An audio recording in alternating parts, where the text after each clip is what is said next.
Hello and welcome to HealthLive at Seniors Today. We are here on a Saturday evening, and our topic for discussion today is financial abuse of senior citizens and other psychological concerns. We have here with us Dr. Monika Das. Dr. Das is a chartered psychologist, a chartered scientist, and an associate fellow of the British Psychological Society. Professionally, she has counseled over 12,500 individuals in a span of 20 years and has published several papers in both Indian and international journals. She is a trained pianist, a vocalist from the Trinity College of Music in London, and Dr. Das has influenced many lives with a joyful learning of music. She has been actively involved in several popular musicals such as The Sound of Music, Joseph and His Amazing Technicolor Dreamcoat, and so on, with her expertise in developing children through drama. She firmly believes that any extracurricular activity can help tap into one's potential and bring out the best in an individual. Very, very well said. And we are delighted to have you here with us, Dr. Das. Welcome to Health Live at Seniors Today. Thank you. So, how's it been? For a psychiatrist like yourself, these have been troubled times for people in general. Yes and no. I find most people are pretty stable, but the fear factor is there with the virus around. That's the main thing, and we need to get them out of that. We are, of course, looking at a discussion which is as serious and important for everybody, which is financial abuse of seniors. So I hand it over to you, Dr. Das, and please go right ahead with your presentation. Thank you. Good evening, everyone. I hope I can do justice to this the topic that's been given to me, and I look forward to interacting with you a little later with the questions that you have in mind.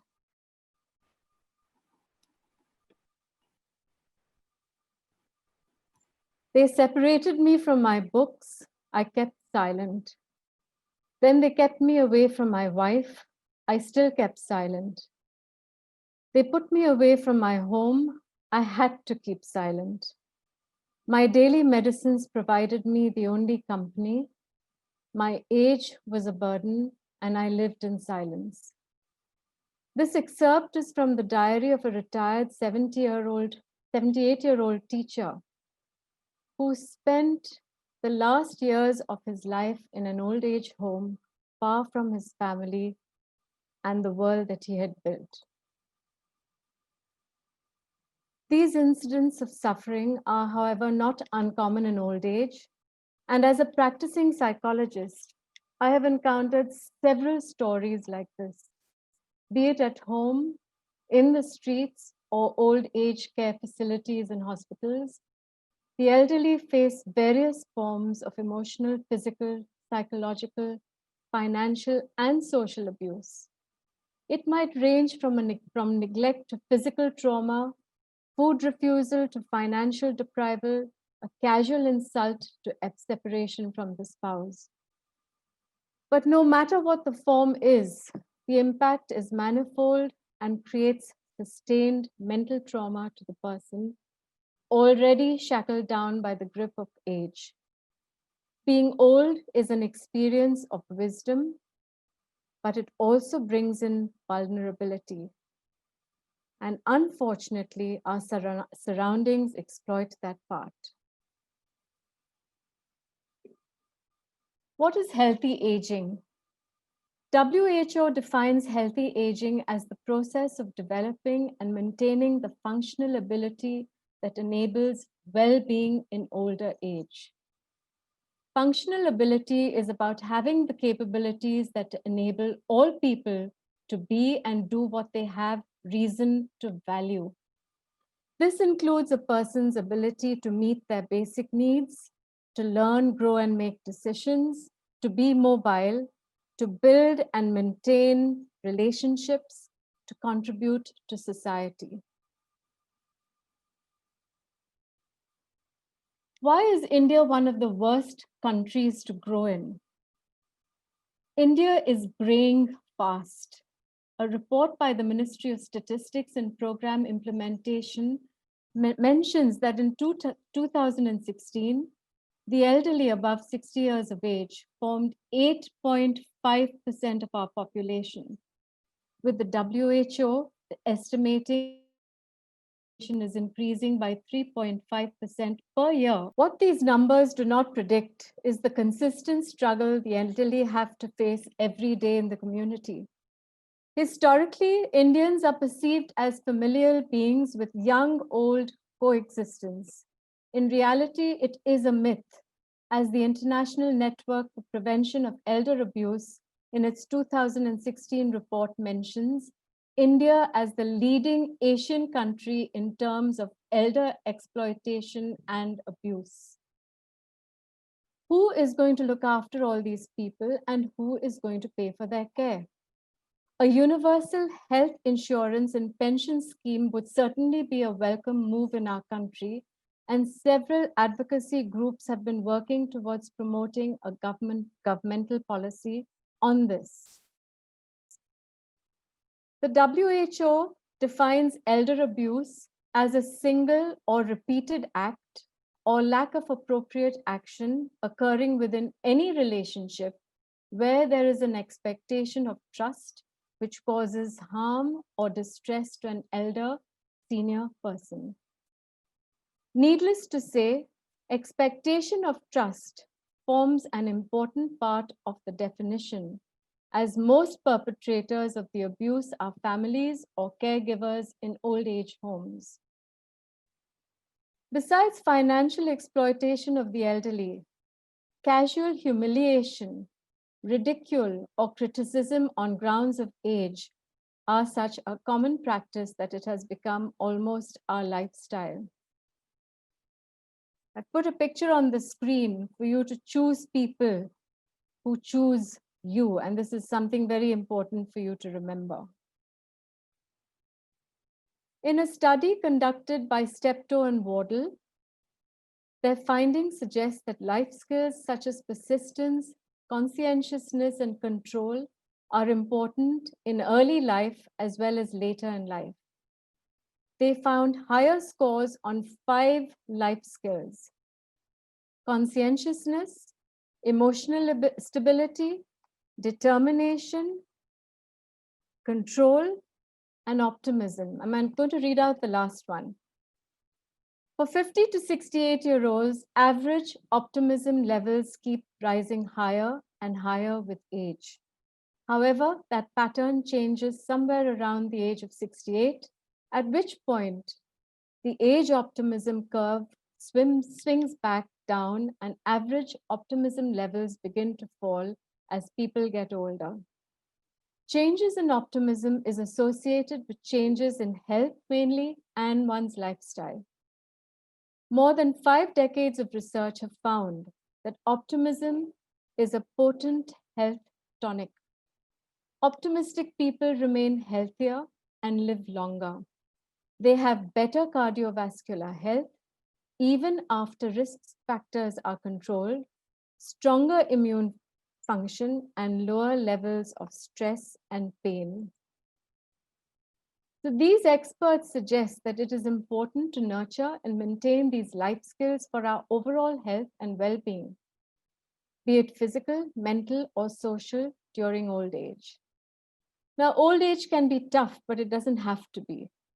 These new findings show that people who have more life skills enjoy a range of benefits, including greater financial stability, less depression, low social isolation, better health, and fewer chronic diseases. 90% of seniors prefer to remain in their own homes during their golden years, and this is extremely important for you to remember. However, the reality is that successful independent living requires certain skills. If just one of these vital skills is missing, self-care can become a serious problem, leading to safety, comfort, and health issues. So like the way you bake, these skills combine to help us age in place right where we choose to age. Living independently encompasses more than just the ability to take care of oneself. You need physical strength, prevent falls and handle self-care, the ability to obtain food and prepare meals. You need available transportation for activities outside the home. You need to be doing age-appropriate cognitive abilities, and a preference for a lifestyle of health and wellness, which I'm sure most of you are doing. So happiness is being surrounded by people who may not be your real family, but who love and support you anyway. And the other picture on the screen tells you how, as you grow older, you realize there is a role for everyone you meet in life. Some will test you, some will use you, some will love you, and some will teach you. But the ones who are truly important are the ones who bring out the best in you. They are the rare and amazing people who remind you why it's worth it.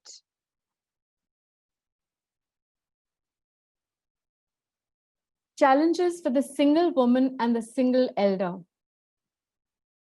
Changing family structure.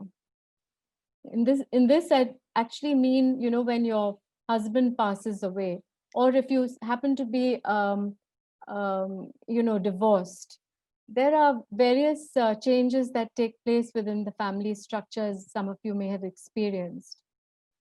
Strengthening social networks, i.e., social activity of older women could get limited if you are dependent on the family, on your husband who has passed away.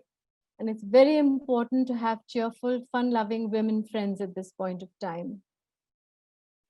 Economic dependency on the family, availability, affordability, and accessibility of healthcare as you grow older, lack of proper infrastructure, mainly in terms of, tiles which are good. Supposing, in bathroom, for example, you need non-skid tiles. Around the house, you need bars and things like that. So there's a lot of infrastructure that needs to be seen to when you have an elderly person around, and you need to look into that. The inability to become independent, constantly needing to take permission to do this, that, or the other. Children who are unable to take responsibility, sons with domineering wives, daughters with husbands who are selfish and think only of their side of the family. So I've put up two very sweet pictures. Dance like no one is watching, because they're not. They're busy checking their phones. And women should go out with their friends twice a week to maintain good health. Elder financial abuse, which is the main topic. This is a type of elder abuse in which misappropriation of financial resources or abusive use of financial control in the context of a relationship where there is an expectation of trust causes harm to an older person. Some practices include money or property being taken or being used without the senior's permission. For example, removal from their home and then the use of the home by the abuser, or depositing income such as pension or benefit checks. The senior's signature is forged or identity is misappropriated for financial transactions. The senior is coerced or influenced to sign over deeds or wills, or caused to execute legal documents they do not understand. The abuser obtains a power of attorney fraudulently, or a power of attorney or guardianship. Money is borrowed from the senior but never repaid. So family members engaged in financial abuse of the elderly may include spouses, children, or grandchildren. They may engage in the activity because they feel justified. For instance, they're taking what they might later inherit, or have a sense of entitlement due to a negative personal relationship with the older person, or that it is somehow the price of a promise of lifelong care. Or they take money or property to prevent other family members from getting the money, or for fear that their inheritance may be lost due to cost of treating illnesses. Sometimes family members take money or property from their elders because of gambling or other financial problems or substance abuse. Elder law. The Government of India provides various concessions and facilities to its senior citizens. The Union Cabinet's latest decision to approve a new law, Maintenance and Welfare of Parents and Senior Citizens Act 2007, is aimed at serving the elderly to live in self-respect and in peace. The rights of the older person are the entitlements and independence claimed for senior citizens from above the age of 60. Elderly rights are one of the fundamental rights of India. And of course, the International Day of Older Persons is celebrated on October the 1st. Indian laws related to elders. The Indian legal system has not acknowledged the concept of elder abuse. I repeat, it has not acknowledged it. And hence, there is no legislative protection that exists against elder abuse. Though there is no specific and separate legislation for prevention of this, the following is the enumeration of the dispersed provisions in the Indian legal system, which covers a section of elders. Physical abuse, I've just taken a few of them. Physical abuse. The Indian Penal Code 1860 is a generic enactment which penalizes almost all kinds of abuses, generally against everybody, irrespective of gender, age, race, caste, etc. Financial abuse. The Criminal Procedure Code of 1973, Section 125, allows maintenance to parents and wives, which indirectly covers the interim maintenance of elder parents, ensuring the economic security of the elder. A little bit about this maintenance and welfare of parents and senior citizens. This is a legislation initiated by the Ministry of Social Justice and Empowerment by the Government of India to provide more effective provision for maintenance and welfare of parents and citizens. It makes it a legal obligation for children and heirs to provide maintenance to senior citizens and parents by monthly allowance. It also provides simple, speedy, and inexpensive mechanism for the protection of life and property of the older persons. After being passed by the Parliament of India, it received President's assent on December 29, 2007.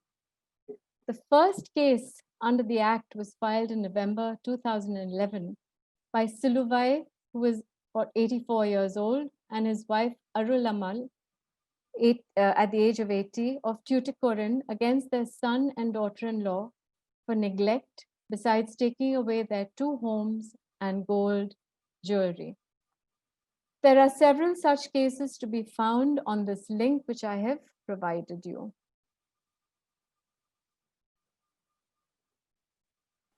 The hardest walk is walking alone, but it's also the walk that makes you the strongest. And this is for those of you who feel you are being abused by the younger generation around you. Never be afraid to raise your voice for honesty and truth and compassion against injustice and lying and greed. If people all over the world would do this, it would change the earth. And also remember that everything you need, your courage, your strength, compassion, and love, everything you need is already within you. So don't despair. To sum up, difficulties faced by older people. Health and care. Physical and mental health care availability and community and social care aspects of life for the elderly are key concerns. Nutritional problems are also a concern. The second is income and housing. Where do you stay? Access to employment opportunities if you are fit and mentally agile. Transportation, housing, and income are key concerns. Inhumane living conditions are also a concern. Misappropriation of finances by others. Social networks and customs. Poor social interaction with family and friends. Poor social networks and those without families are some difficulties faced by senior citizens. social customs based upon elder neglect, which the elderly may internalize as beliefs or topics of concern. Losing the will to live from a lack of social support is another issue. Other additional concerns, it's never too late to study, to learn, and educational access and opportunities are available online. The potential for leisure pursuits, consumer protections, and having access to information, these are also key concerns. My simple advice to you: keep busy and learn something new. Get in shape for your next birthday, stay fit, have regular health checkups, eat sensibly, get a good 7 to 8 hours of sleep, smile as often as you can. Reconnect with nature. This helps you recharge your batteries. Live in the moment. Don't have regrets, and please don't live in the past. Give thanks every day. Family plays a huge role at this time, but don't let them take advantage of you. And I put a picture here. If a friendship lasts longer than 7 years, you are no longer just friends, you are family.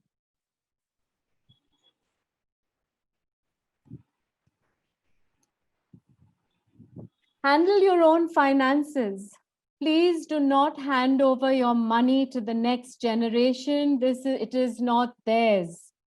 It is yours. So stay in control of your money. Find a good and trusted lawyer and plan your will fairly and properly. Find a good and trusted chartered accountant to help and advise you on how to save tax and file your returns properly and in time.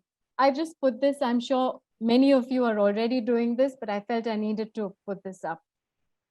Find a good and trusted financial advisor who can help you with certain investments wherein you get a decent interest. Generally, FDs and other such things are considered safe.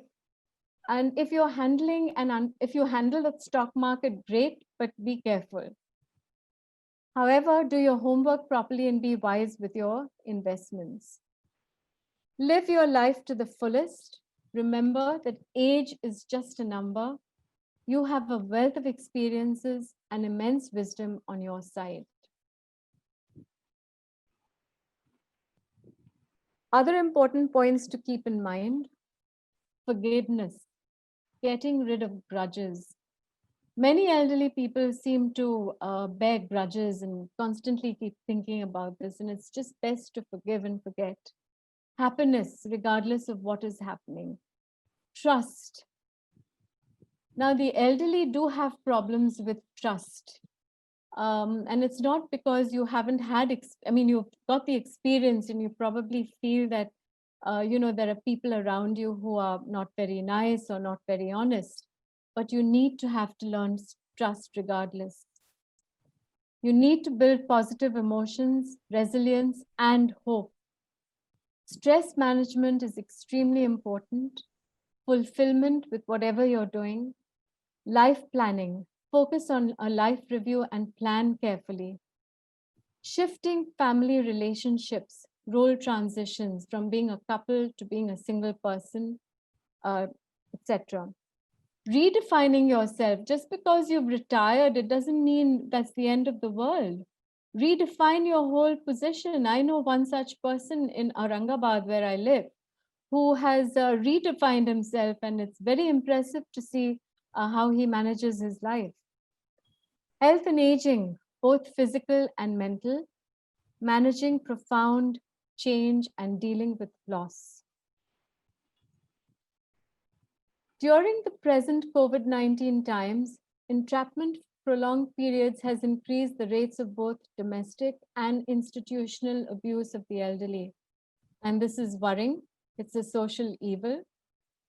The International Network for the Prevention of Elder Abuse designated June 15th as World Elder Abuse Awareness Day, and events are held by the WHO regularly. However, like any other day, it will be lost if we do not give it appropriate relevance. elder abuse is a social evil and reflects badly on our mental health as well. Many countries like the UK, US, Australia, and Canada have strict laws for restricting elder abuse, and it is high time our policymakers came up with the necessary legislation. Some nice pictures that I came across. I don't think of all the misery, but of the beauty that still remains. And Frank, this is important. There are 3 C's in your life: choice, chance, and change. You must make the choice to take the chance if you want anything in your life to change. And the last one, I'm so glad friends don't come with price tags. I could never afford the wonderful friends that I have. Ultimately, graying awaits all of us, and the question we need to ask is, do we want ourselves to be treated the same way? Eleanor Roosevelt once said, "Beautiful old people are works of art." There is still time for us to help the art. That is our beautiful elders. Hate no one, no matter how much they've wronged you. Live humbly, no matter how wealthy you've become. Think positively, no matter how hard life is. Give much, even if you've been given little. Forgive all, especially yourself, and never stop praying for the best for everyone. Thank you. Thank you very much, Dr. Das, for this excellent presentation. I'm sure um, a lot of people will take home some of the fantastic thoughts that you gave. Uh, I found one very important uh, bit that you said, that there are 3 C's in life: choice, chance, and change. Yes. And I think that sums up the entire presentation so well. Thank you. For those of you who would like to ask questions, please go ahead and do that. I do appreciate that you may not want your name to go in, so you can pose your question as an anonymous attendee. Or if you can't do that, if you don't know how to do that, then just post your questions. We will not take your name if you don't want it to be taken. Uh, Dr. Das, many questions have come into us, many by mail, and there's one question which is coming right now, and I'm sure there'll be more. So let me go to the questions right away. We have a question from Seema Roy, who says, "I'm 70 years old and I live alone. My children have moved abroad and they hardly visit or call me. I'm really hurt, and sometimes these thoughts cloud my mind and I take to drinking. I feel anxious stepping out and don't have any friends. How do I make my life better?"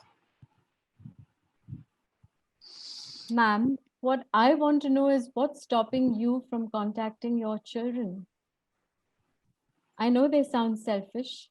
I know they don't have the time for you, but you can contact them once a week and have a short conversation. You don't need to speak for hours on end. But that 5-minute contact with them will help you. The other thing is, please stop drinking on your own. If you are with a couple of friends, great, have a drink or two. But this business of drinking on your own doesn't help, because you then go into this phase of depression and you start thinking all sorts of negative things, and that doesn't really help either. The main thing about improving your life, if you actually look at the pattern, your children don't speak to you and you don't have friends either. I know this may sound harsh, but you really need to think about why you don't have these people in your lives. What is it that you are doing which is incorrect? Or what is it about your nature? You need to really sit down and reflect. Now, I'm not blaming you. I'm not attacking you. I'm just trying to get you to understand yourself. If there are people avoiding you, there must be a reason. The equation obviously needs to be changed. You need to change your mindset. You need to change your approach to life. You need to make an effort to get in touch. You need to make an effort to find friends and figure out where you've gone wrong. Find people that you're comfortable with, who you can have a great laugh with, who you can discuss things with. You know, find people. And the main thing is, don't get into a negative spiraling effect where you, if you're the kind of person who criticizes constantly, or if you're the kind of person who has constant negative thoughts, it doesn't actually help a relationship. It doesn't help your children and it doesn't help your friends either. That's why it's very important for us to constantly remain positive, cheerful, and have a very, very good approach to life and thinking. Thank you. Thank you very much. Very well said. I have a question from an anonymous attendee Okay. who says, Madam, what do you think about an elderly person marrying again at age 60 or above after losing the spouse? Do you have some interaction about experiences of such persons? How far is it advisable or otherwise? Absolutely advisable if you feel strong enough to start a new relationship. Absolutely advisable. We all need companionship at the end of the day. And why should you be living your life on your own? If you've chosen to live on your own, that's a different issue. But if there's somebody you have in mind and you think you can live your life together, because it's a question of adjustment after 65 plus, remember that you'll come with a wealth of experience, both of you. And if you think you can make that necessary adjustment, then do so. And I mean, I wholeheartedly feel very strongly that if you come from a broad-minded family, and if your children are accepting of it, you need to really discuss this with them. Don't just, go and do something uh, quietly and then you come and tell them this. Um, Discuss things, but you must find a companion for yourself. And I can also add over here, in case marriage doesn't work out for you, you can still meet each other. You can still continue to be together. Thank you. Dr. Das, I must mention here that a few months back, we had this excellent account, a first person account, which we published in Seniors Today, and as to how this person uh, lost his wife, and then his in-laws helped him, Yes. encouraged him to remarry. Yeah. And what I'm going to do is I'm going to put the link over here, post the Please link do. here on the chat. And for those of you who would like to read it, please go ahead and read it. It's an amazing article. It's an amazing article, and it's a must read. We've carried this on Seniors Today in the past. Okay, we have a question from Swati Ghatalia, who asks, how can court cases be resolved when some parties are having psychological problems? I think in terms of court cases, the lawyers are handling this. Now, who is having what psychological problem is not up to you. Each individual goes to a lawyer. Each individual expects the lawyer to carry out, whatever they have to do. If you have somebody who's got psychological problems, there's nothing you can do about it because, obviously you can't change. I'm looking at this from the point of view, if you're dealing with somebody from the opposite side who's got psychological problems. If you have somebody who's got psychological problems on your side and you're having to deal with something, you have to make the best decisions for them, for their welfare. This is very important. And I mentioned earlier, you need to be, I talked about wills, for example. Seniors have to be very fair and very careful in the way they make wills. Because when you go, you leave behind a whole lot of things for your children to deal with. And if you've not settled things properly, then there's a lot of trauma and a lot of strife that takes place. And similarly, people with psychological problems need a good advice and help from people. So you need to befriend them. And I don't know whether I'm on the right track as far as you're concerned, but this is what I would suggest. Thanks. We have a question from Harish JB who asks, how can I help when I see an elderly person facing domestic issues or otherwise?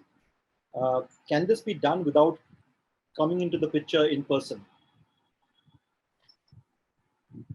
I wouldn't suggest interfering with the youngsters in the house, but I would certainly try and help out the elderly person in the house. In terms of taking them out, inviting them home to your home for lunch, for example, just doing some simple things which would give them a joy in terms of living. Giving advice to the next generation is not advisable because they wouldn't necessarily accept what you're saying. And many youngsters get very belligerent about this and then become even more abusive towards the elder. And you have to beware of that.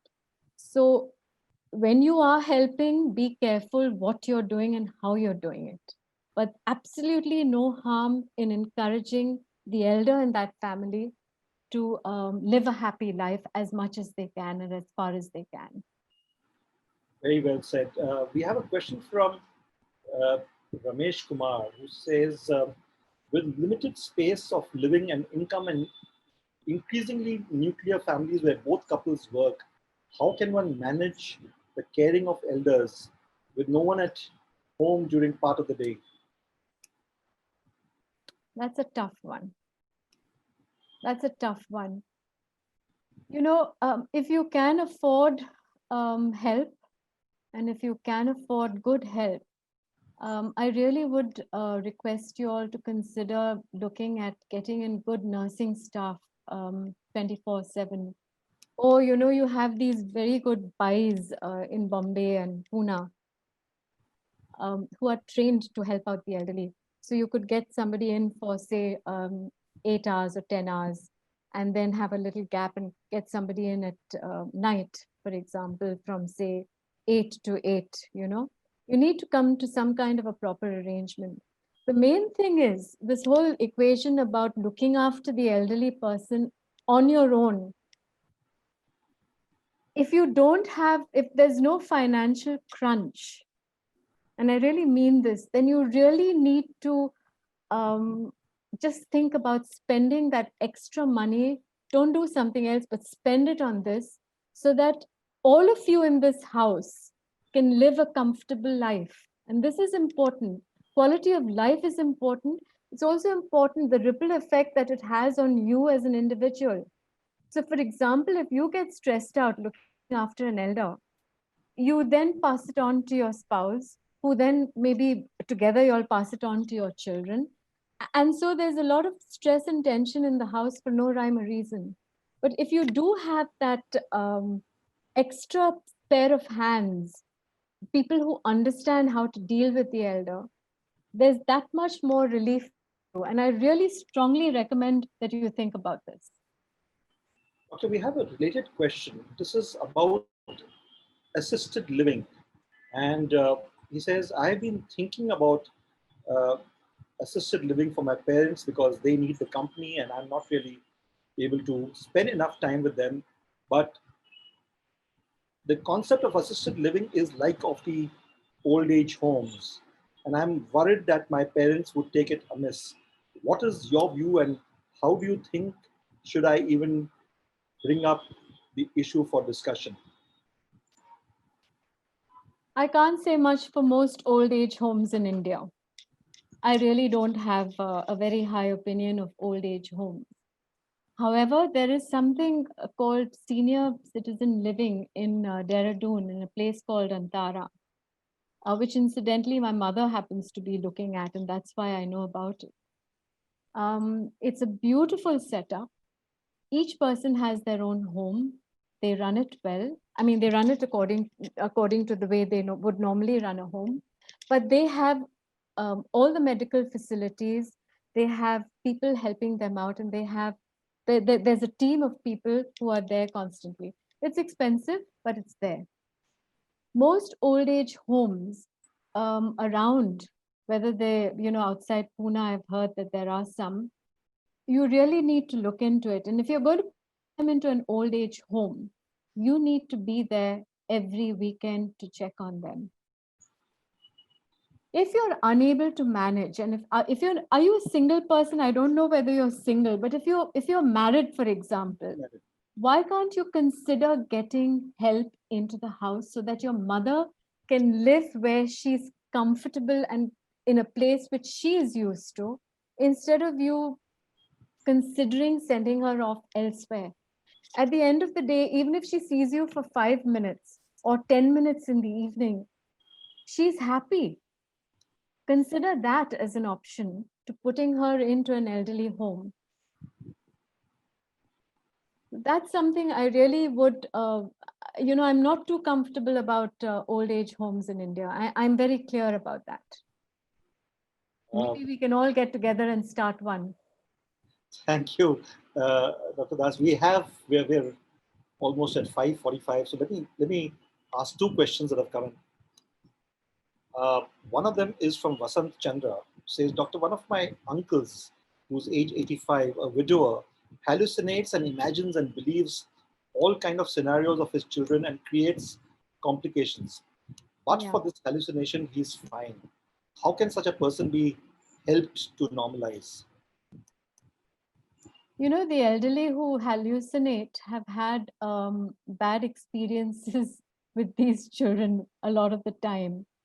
And but having said that, they could have made one mistake, for example, and after that, whatever they say and do seems to command suspicion in an elder's mind. And it's not necessary that the younger generation are constantly doing something which is not right. So in terms of hallucination, he definitely needs to meet a clinical psychologist, not so much for being, I wouldn't agree in terms of him being given medication, or even a psychologist would be fine. Um, uh, but, they would help this person to come out of that. There are many who need this kind of help.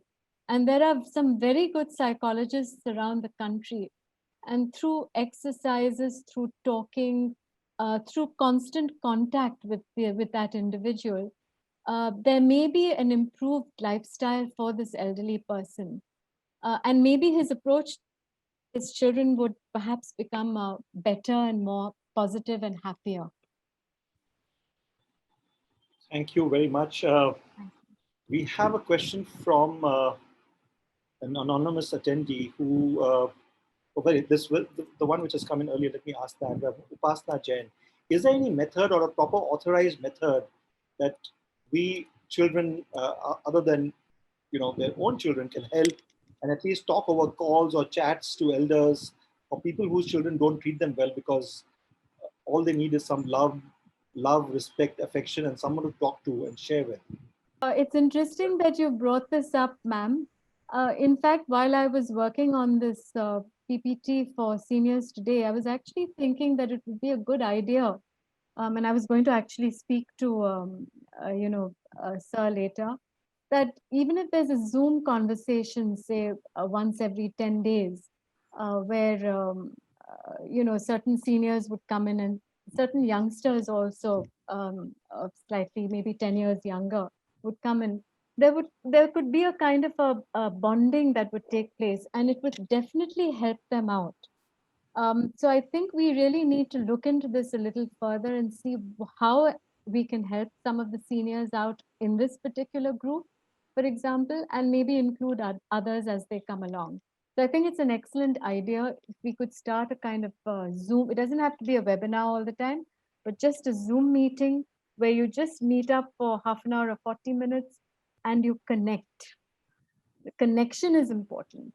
It's a brilliant idea, and I think we must discuss this. I think so. The seniors have talent event that we've been doing. It's amazing, and the kind of senior citizens who are participating in it, and they find it so fulfilling. The entire participation, it's amazing. So Wonderful. clearly, if we do something to engage senior citizens, it will be a great thing. So one And last, I would love to participate. I'm going to take you up on this Yeah. and connect with you. We have one last question. I was going to end it at the previous one, but this is an important question, so I'm going to raise it. I'm a 60-year-old widower with heart ailment, diabetes, high BP, with a schizophrenic only child son who hits me a lot, refuses to take medication or visit a doctor. Please advise rehabilitation center or other ways which are affordable. I need to come back to you on this because I need to do some homework on this. But definitely, your son who's schizophrenic needs help. A. B. You shouldn't be having somebody who's beating you up or hitting you for that matter. I mean, that is abuse of a different type. If there are other members in the house, why aren't they helping you out? That's the next question. I'm assuming right now that the way the question is phrased, it's just two of you. But certainly you need help. And I wouldn't mind if you contacted me directly. I would look into something and give you some answers for this so that we could point him in the right direction. But offhand, I can think of Nimhans in Bangalore, which is an excellent institute for mental health. And I used to know Dr. Kapoor there in the early 70s, no, in the late 70s. Amazing gentleman. But they do some very, very good work. And schizophrenia can be treated for sure. You just need the right medication and it has to be taken at the right time regularly. So rather than avoiding it, help definitely is required for you. Uh, Thank you. Thank you very much, Dr. My Monika, pleasure. for spending your time here, your detailed presentation, and your your excellent counsel to our audience. Thank you.